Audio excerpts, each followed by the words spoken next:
اب میں آپ کو ذرا اس جو انسانوں میں سے انسان دشمنی کا جن کا سب سے بڑا رول ہے، میں ان کی 2000 سالہ تاریخ کا آپ کے سامنے نقشہ رکھنا چاہتا ہوں۔ ان 1400 سال کا تو میں نے صرف 4 آپ کو پوائنٹس بتائے۔ موسیٰ سے عیسیٰ تک 1400 برس علیہ الصلوۃ والسلام، 2 مرتبہ عروج، 2 مرتبہ زوال، اشیریوں کے ہاتھوں پٹوائی، بابلیوں کے ہاتھوں پٹانا، گریکس کے ہاتھوں مرمت، رومنز کے ہاتھوں مرمت۔ یہ جو 2000 سال ہے، کیونکہ اب تو ظاہر بات ہے 21ویں صدی شروع ہو گئی، 20 صدیاں حضرت مسیح کو پوری ہو گئی۔ پہلی بات نوٹ کیجئے، حضرت مسیح کی پیدائش ہے سن 1 قبل مسیح۔ یہ نقطہ آپ نے کبھی سنا ہے یا نہیں؟ جب ملینیم کا سلسلہ شروع ہوا تھا پچھلے سال، تو میں نے بیان کر دیا تھا کہ ایک عجیب حساب کے اندر انہوں نے غلطی کی ہوئی ہے۔ حضرت مسیح کی پیدائش ہوئی 25 دسمبر کو، سن انہوں نے شروع کر دیا، جو اس کے بعد جنوری آئی تو پہلا سال شروع ہو گیا۔ اگر جنوری سے پہلا سال شروع ہوا تو یہ 6 دن جو ہے تو اس کے پچھلے سال میں تھے، لہذا کہا جائے گا کہ Jesus Christ was born 1 year before Christ, BC۔ تو 1 قبل مسیح میں حضرت مسیح کی پیدائش ہوئی۔ یہ آخری اسرائیلی نبی اور رسول۔ یہودی علماء کی مخالفت، دشمنی، سولی پر چڑھوا دینا میں بیان کر چکا ہوں۔ سن 33 عیسوی میں، جبکہ حضرت مسیح کی عمر 33 برس تھی، اللہ تعالیٰ نے انہیں زندہ آسمان پر اٹھا لیا، لیکن یہودیوں نے اپنے خیال کے مطابق انہیں سولی پر چڑھوا دیا، ان کی موت واقع ہو گئی۔ اگرچہ اس کے بعد یہ اختلاف ہے ان میں، یہودی کہتے ہیں وہ سولی پر چڑھ گیا، ختم ہوا، مر گیا، عیسائی کہتے ہیں نہیں، انتقال ہوا ہے مسیح کا صلیب پر، لیکن پھر وہ دوبارہ زندہ ہو گئے ہیں۔ ان کی لاش ایک غار میں رکھ دی گئی تھی، وہاں ریزریکشن ہو گیا، ان کا باعث بعد الموت وہی ہو گیا، اور پھر انہیں اللہ نے زندہ آسمان پر اٹھا دیا۔ تو ہمارے اور عیسائیوں کے درمیان نوٹ کر لیجئے، یہ چیز مشترک ہے کہ حضرت مسیح آسمان پر زندہ اٹھائے گئے۔ فرق کیا ہے؟ وہ سمجھتے ہیں کہ سولی دیے گئے، سولی پر مرے، پھر زندہ ہوئے، پھر گئے۔ ہم سمجھتے ہیں کہ نہیں، وما صلبوہ وما قتلوہ، انہوں نے نہ صلیب دے سکے انہیں اور نہ انہیں قتل کر سکے، بل رفع اللہ الیہ، اللہ نے اٹھا لیا۔ پھر ہمارا اور یہ اس کا عیسائیوں کا ایک اور اتفاق ہے، سیکنڈ کمنگ آف جیسس، حضرت مسیح دوبارہ آئیں گے۔ یہ عیسائیوں کا بھی عقیدہ ہے اور ہمارا بھی۔ بہرحال تو جیسا کہ میں نے عرض کیا کہ اس وقت یہ عذاب استیصال، عذاب اکبر کے مستحق ہو چکے تھے، لیکن اللہ نے ان کی مدت دراز کی ہے، لیکن ان پر دنیاوی عذاب کا ایک کوڑا جو ہے اللہ تعالیٰ کی طرف سے اسی وقت برسا۔ دنیاوی عذاب دنیا میں رہتے ہوئے ختم نہیں کیا۔ 37 برس بعد، حضرت مسیح کے رفع سماوی کے 37 برس بعد، سن 70 میں یہودیوں نے بغاوت کی رومیوں کے خلاف۔ رومی ٹائٹس جنرل تھا ایک، اس نے پھر جو حملہ کیا ہے، 1,33,000 یہودی ایک دن میں قتل کیا یروشلم میں، اور ہیکل سلیمانی گرا دیا۔ وہ ہیکل پہلے بھی گرا تھا، پہلے 1400 سال کے دوران میں بھی نبوکڈنیزر نے گرایا تھا، لیکن پھر اس کے 150 سال بعد انہوں نے دوبارہ بنا لیا تھا، اس لیے وہ اسے سیکنڈ ٹیمپل کہتے ہیں۔ پہلا ٹیمپل جو حضرت سلیمان نے بنایا تھا، نبوکڈنیزر نے گرا دیا 587 قبل مسیح میں، پھر دوبارہ انہوں نے 150 سال کے بعد بنا لیا۔ وہ اس تاریخ کا حصہ ہے، میں نے جس کے بارے میں آپ کو تفصیل نہیں بتائی۔ اس میں یہ ہوا سن 70 میں وہ گرا دیا گیا، وہ آج تک گرا پڑا ہوا ہے۔ نمبر 2، یہ کہہ دیا گیا کہ یہودیوں اس ارض فلسطین سے نکل جاؤ، تم یہاں نہیں رہ سکتے اب۔ لہذا جس کا جہاں سینگ سمایا چلا گیا، یورپ میں چلے گئے، ایشیا میں آ گئے، عرب میں آ گئے، یہ 3 قبیلے جو رات بھی میں نے عرض کیا تھا، بنو قینقاع، بنو نذیر اور بنو قریظہ، یہ وہاں سے آ کے مدینے میں آباد ہو گئے۔ جس کا جہاں سینگ سمایا، افریقہ میں، ہندوستان میں، جہاں چلے گئے۔ ڈایاسپورا اسے کہتے ہیں، وہ آپ نوٹ کر لیجیے اس لفظ ڈایاسپورا، ہمارا دور انتشار، جبکہ ہمیں ہماری اصل سرزمین تو فلسطین ہے، حضرت ابراہیم کا مسکن، حضرت اسحاق حضرت یعقوب کا مسکن فلسطین، یہ ہے ہماری اصل جاگیر، یہ تو ہماری جدی پشتی جاگیر ہے، لیکن یہاں سے نکال دیے گئے سن 70 عیسوی میں، اور وہاں سے لے کے 1917 تک ان کا ڈایاسپورا جاری رہا۔ یہ دور انتشار ہے۔ اس دور انتشار کے اب چند حصے ہیں جس کو میں چاہتا ہوں کہ آپ علیحدہ علیحدہ سمجھ لیں۔ دور انتشار کا جو پہلا جو ہے تقریباً 300 برس، رومی حکمران تھے، وہ یہودیوں کے بھی دشمن تھے اور عیسائیوں کے بھی دشمن تھے، عیسائی اور یہودی ایک دوسرے کے بھی دشمن تھے، لیکن رومی سمجھتے تھے کہ یہ ایک ہی تھیلی کے چٹے بٹے ہیں۔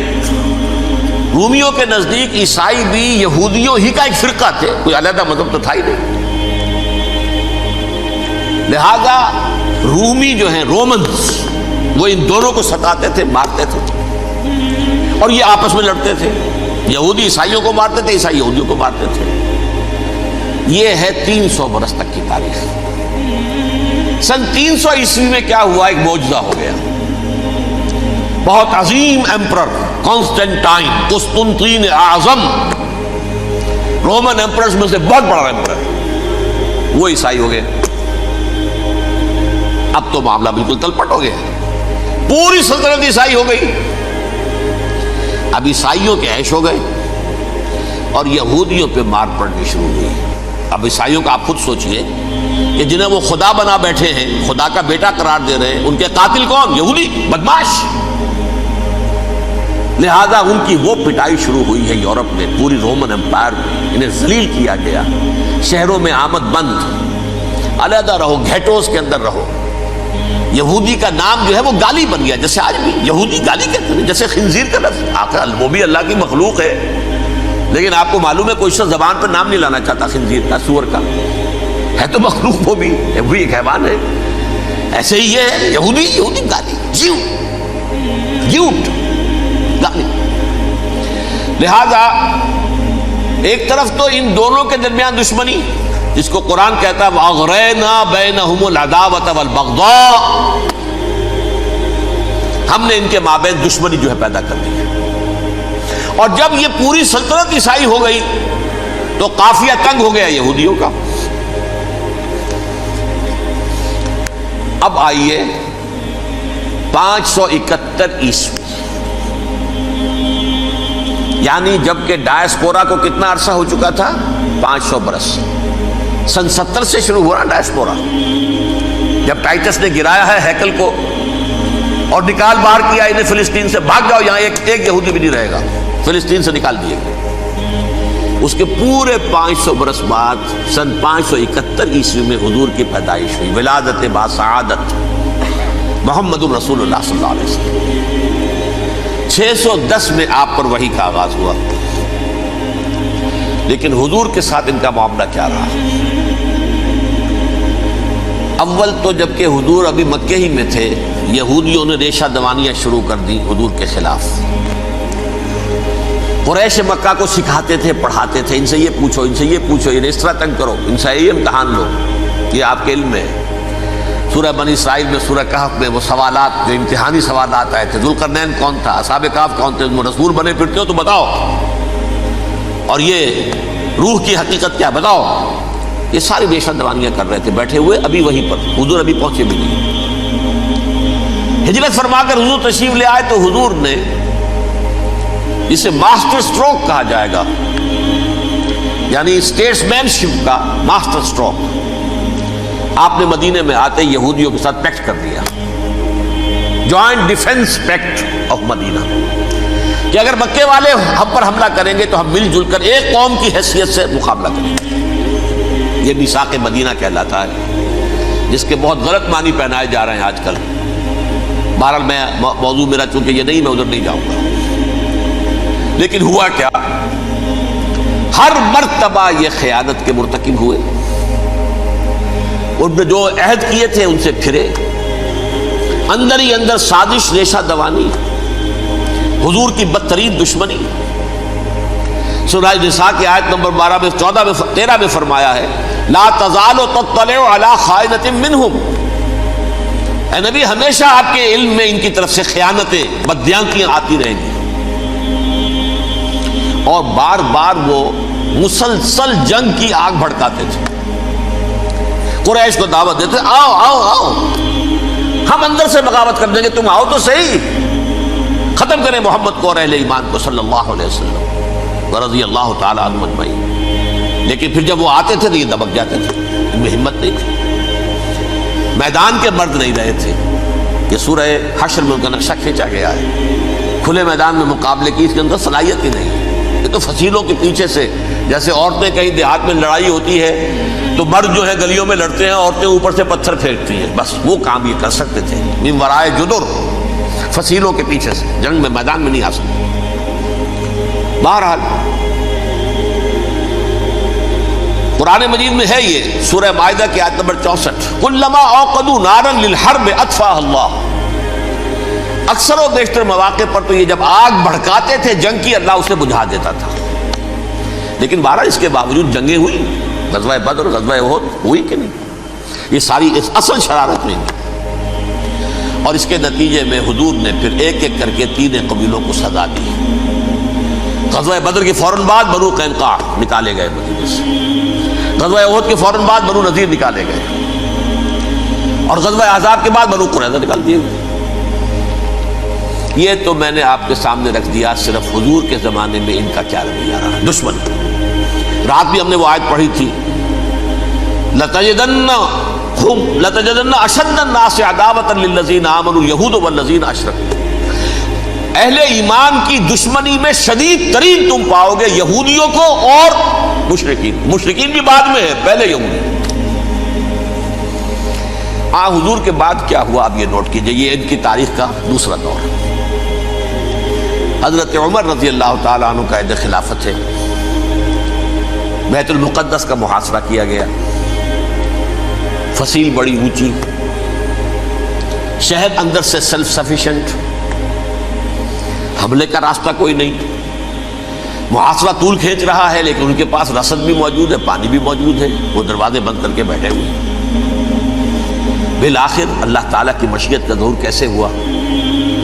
ان کے کچھ علماء آئے فصیل پر، کہا دیکھو مسلمانوں، تم قیامت تک بھی یہاں پڑے رہو گے محاصرہ کر کے، ہمارا یہ شہر فتح نہیں ہوگا. ہاں ایک درویش بادشاہ کے ہاتھوں یہ شہر فتح ہونا ہے، لیکن تمہارے اندر ہمیں وہ نظر نہیں آ رہا. ابو عبیدہ بن الجراح رضی اللہ تعالی عنہ، امین هذه الامہ، ان کا فوراً ذہن گیا وہ درویش بادشاہ مدینے میں بیٹھا ہوا ہے، عمر رضی اللہ تعالی. اب ایک اور عمر بھی ہے جو قندھار میں بیٹھا ہے. نقشہ وہی ہے، سادگی کی حد تک نقشہ وہی ہے، بالکل وہی، اپنی آنکھوں سے دیکھا ہے وہی سادگی. عمر اول، عمر ثانی تھے عمر بن عبد العزیز. اب ایک اللہ کے فضل سے اللہ تعالیٰ ایدہ اللہ بنصرتہ، اللہ تعالیٰ ان کی نصرت فرمائے، دشمنوں کو ان کے مقابلے میں نیست و نابود کرے. انہوں نے ریکویسٹ بھیج دی کہ حضور تشریف لائیے، یہ شہر فتح ہو جائے گا. وہ ہے سفر تاریخی، اتنا طویل سفر، تقریباً 700 میل، ایک اونٹ، ایک خادم، ایک منزل پہ امیر المومنین اوپر بیٹھے، خادم آگے چل رہا ہے، اگلی منزل پہ خادم اوپر بیٹھا ہے، امیر المومنین آگے جا رہے ہیں. اور جب پہنچے ہیں تو وہ باری تھی خادم کی. انہوں نے ہاتھ جوڑ دیا، حضور خدا کے لیے تم کیا کہیں گے لوگ، وہ میرا برا حال کر دیں گے، تمہیں شرم نہیں آئی؟ امیر المومنین پیدل آگے چل رہے ہیں نکیل پکڑ کر، اور تم بیٹھے ہو اوپر براجمان ہو. حضرت عمر فرمایا الدور دورک، نہیں باری تمہاری ہے، بیٹھ. اس حال میں پہنچے ہیں. اور پھر یہ کہ ابو عبیدہ بن الجراح آئے ہیں، استقبال کیا ہے تو دیکھا ہے اس حال میں چلے آ رہے ہیں. عمر نکیل پکڑے ہوئے چلے آ رہے ہیں، اور کہتے ہیں کہ کہیں کیچڑ ویچڑ تھا، جوتے خراب ہو گئے تھے، وہ بھی اتار کے ہاتھ میں پکڑے ہوئے، کپڑے تو تھے ہی پھٹے ہوئے.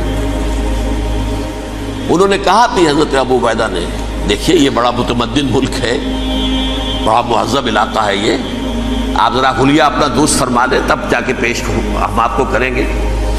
آپ نے فرمایا نحن قوم اعزنا اللہ بالاسلام، ہم وہ قوم ہیں جنہیں اللہ نے عزت دی ہے اسلام کے ذریعے سے، کپڑوں کے ذریعے سے نہیں، دولت کے ذریعے سے نہیں۔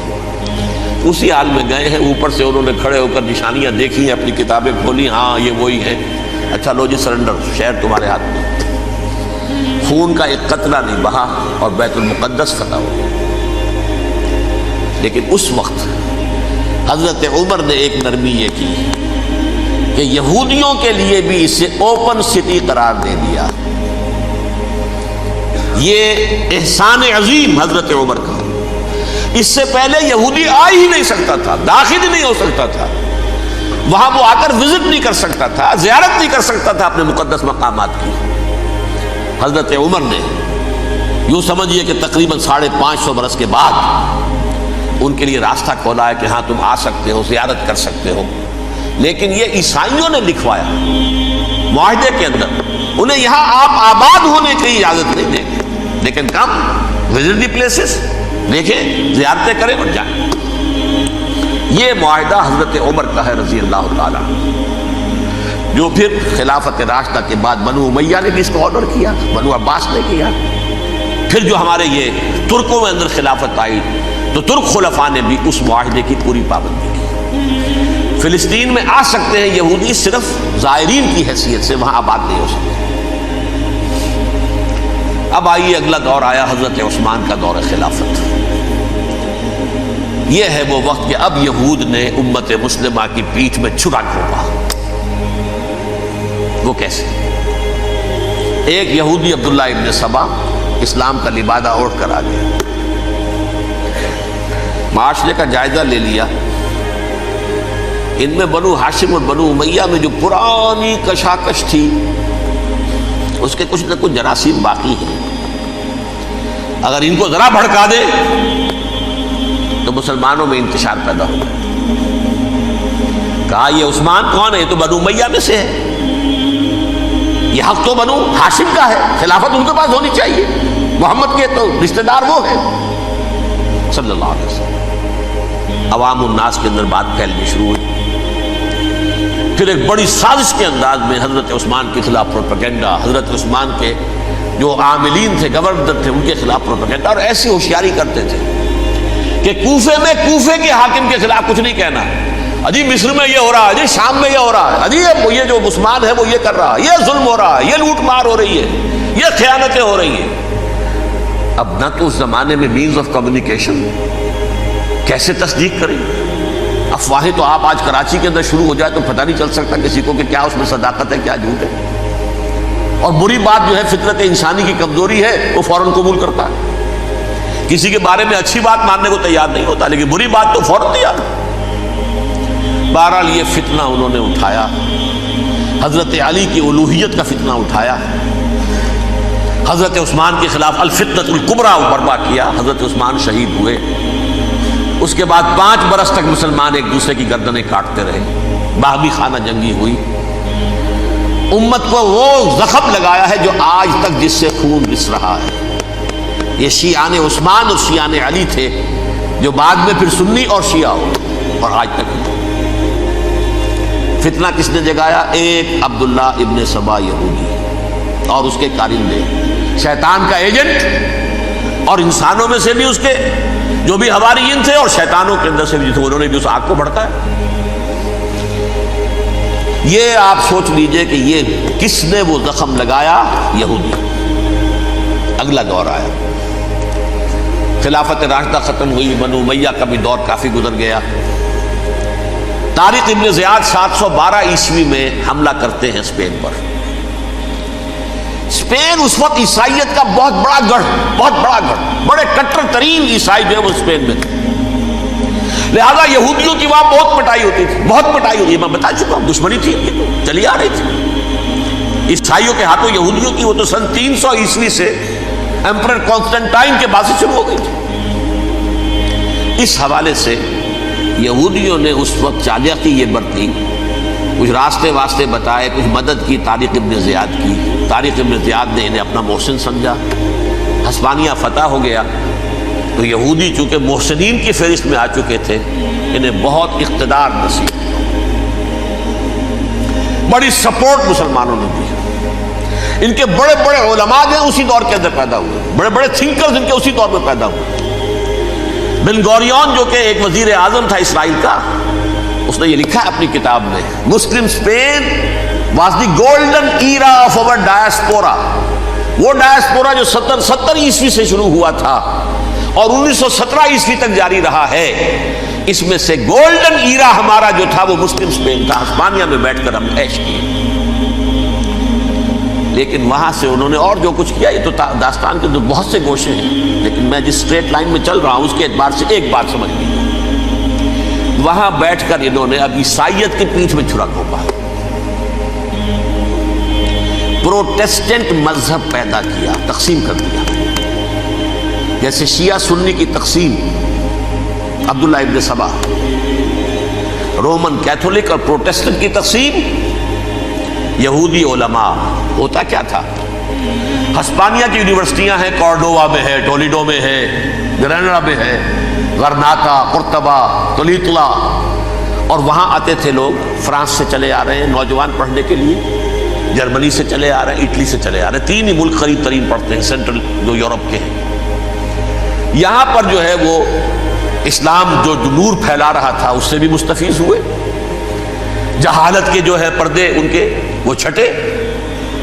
اس کے ساتھ ہی وہ یہودی وہاں ان کے اندر جو جراثیم داخل کر رہے تھے وہ اس عیسائیت کے خلاف بغاوت تھی جو اس وقت دنیا میں عیسائیت اس وقت تھی.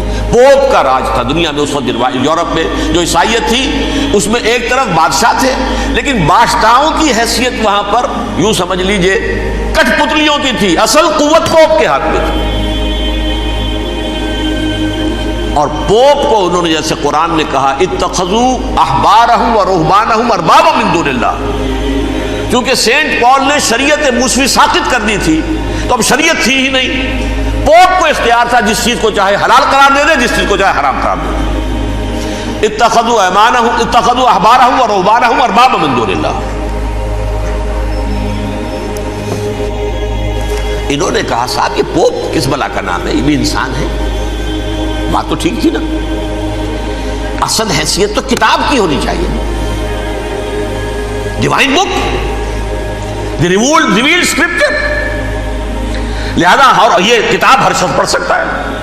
کوئی پوپ کے باپ کو جو ہے کوئی اس کے لیے پروپرائٹری رائٹس تو نہیں ہے کہ صرف پوپ پڑھ سکتا ہے یا پادری پڑھ سکتے ہیں. ہم بھی پڑھ سکتے ہیں, ہم بھی سمجھ سکتے ہیں. یہ باتیں تھی کہ جن کو بڑھا چڑھا کر بیان کر کے اور پوپ کا اقتدار ختم کرا دیا اور توجہ مرکوز کر دی بائبل کی طرف. اب بائبل میں بڑا حصہ تو اولڈ ٹیسٹامنٹ کا ہے. نتیجہ کیا ہوا, یہود کی عظمت پروٹیسٹنٹس کے نزدیک مسلم ہو گئی. اصل قوم تو یہ ہے, وہ دشمنی بدلی کہ نہیں بدلی. موسیٰ کے امتی یہ ہے, تورات موسیٰ کو دی گئی, ابراہیم کی نسل یہ ہے. لہذا وہ جو دشمنی تھی, جو عداوت تھی کہ ہمارے خدا کو سولی چڑھانے والے ہیں یہ بدماش, اس کا ازالہ ہوا اس پروٹیسٹنٹ مذہب کے نتیجے میں. یہ میں اب آپ کو بتاتا ہوں کہ ایک نتیجہ وہ نکلا ہے جسے برٹرنڈ رسل نے بیان کیا ہے. اس کی کتاب ہے ان پریز آف آئیڈلنس, صفحہ 108.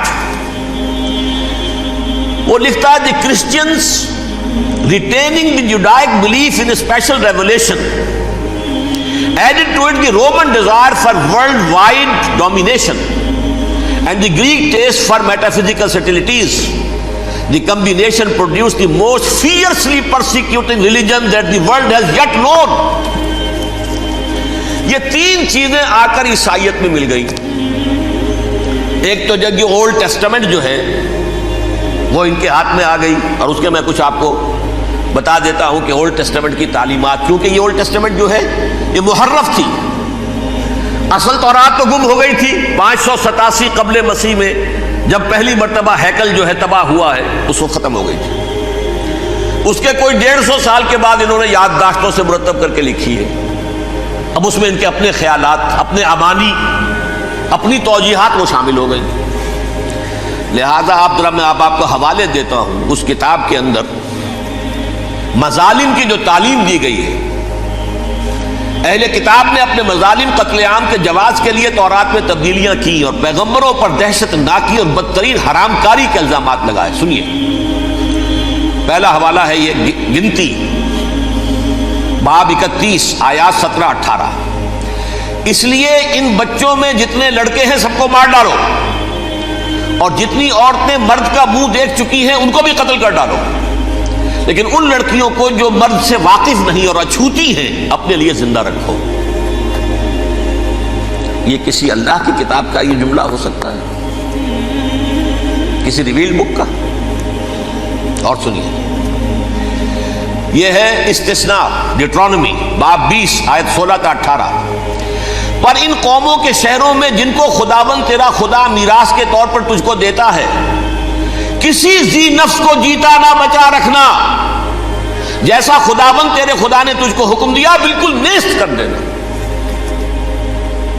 مرد، عورتیں، بچے، بوڑھے سب ختم۔ یہ کتاب مقدس ہے۔ اور سنیے، سموئیل باب 27 آیت نمبر 9۔ اور داؤد نے اس سرزمین کو تباہ کر ڈالا اور عورت مرد کسی کو جیتا نہ چھوڑا۔ نمبر 4، ان سب آباد شہروں کو ماں، عورتوں اور بچوں کے بالکل نابود کر ڈالا۔ کتاب استثناء باب 3 آیت 6۔ یہ ہے جو کہہ رہا ہے برٹرنڈ رسل، کرسچینٹی میں آ کر بھی 3 چیزیں شامل ہو گئی۔ ایک تو یہ باربیرین یہ تعلیم جو ہے، اور یہ مذہب کے نام پہ تعلیم، یہ کتاب مقدس کی تعلیم۔ نمبر 2، رومنز کے اندر جو ایک تمنا تھی ورلڈ ڈومینیشن کی، وہ عیسائیت کے اندر آ گئی، اس لیے کہ پوری رومن امپائر جو ہے عیسائی ہو گئی، تو اسے وراثت کے اندر ورلڈ ڈومینیشن کی جو ایک تمنا تھی وہ مل گئی۔ اور پھر یہ کہ انہوں نے جو توہمات تھے یونانیوں کے، ان کو بھی اپنے ہاں مختلف شکلوں کے اندر جمع کر لیا۔ ان 3 چیزوں کا the combination produced the most fiercely persecuting religion that the world has yet known. اس کے نتیجے میں دنیا میں تاریخ انسانیت کے اندر جو بدترین خوخار ترین مذہب ہو سکتا ہے وہ شکل عیسائیت نے اختیار کی۔ اور اس کا مظہر عتم کیا تھا؟ نوٹ کیجیے، صلیبی جنگیں۔ ایک بات ٹائم ٹیبل کے اعتبار سے نوٹ کر لیجئے گا، فرسٹ ملینیم ختم ہوا، سیکنڈ شروع ہوا۔ ان کے 1000 سال ختم ہوئے تو 11ویں صدی میں سیکنڈ ملینیم شروع ہوا، تو پہلی صلیبی جنگیں ہوئی، لاکھوں مسلمان قتل کیے۔ صرف یروشلم کے اندر اتنا خون بہایا ہے کہ خود ان کے ہسٹورینز لکھتے ہیں کہ جب ان صلیبیوں نے جب گھوڑوں کے ساتھ وہ چل رہے تھے گلیوں میں، تو ان کے گھوڑوں کے گھٹنوں تک خون کی ندی بہ رہی تھی۔ جہاں سے گزرے ختم کرتے چلے گئے، آبادیاں کی آبادیاں ختم کر دی۔ اگرچہ اس کروسیڈ میں گیہوں کے ساتھ گھن بھی پسا، یہودی بھی بہت مارے گئے۔ یہ فرانس سے، جرمنی سے جب یہ کروسیڈرز آ رہے تھے، 3000 میل کا سفر طے کر کے آئے تھے۔ سوچئے تو صحیح، اربن ثانی پوپ جو تھا، آگ لگا دی تھی اس نے پورے یورپ کے اندر، شرم سے ڈوب مرو، تمہارے مقدس علاقے مسلمانوں کے ہاتھ میں، انفیڈلز، یہ کافر، یہ مرتد، یہ ملحد۔ مسیح جہاں پیدا ہوا، مسیح کو جہاں سولی دی گئی، وہ کہاں ہے؟ ان کے ہاتھ میں۔ وہ آگ لگائی ہے، 3000 میل کا فاصلہ طے کر کے یہ قومیں آئی ہیں، اور جو تباہی مچائی ہے تاریخ انسانی میں ایسی بربریت کی کوئی مثال۔ اور یہ ان کے اپنے ہسٹورینز لکھتے ہیں، شرم کے مارے ایسے محسوس ہوتا ہے جیسے ان کی گردنیں جھکی جا رہی ہیں۔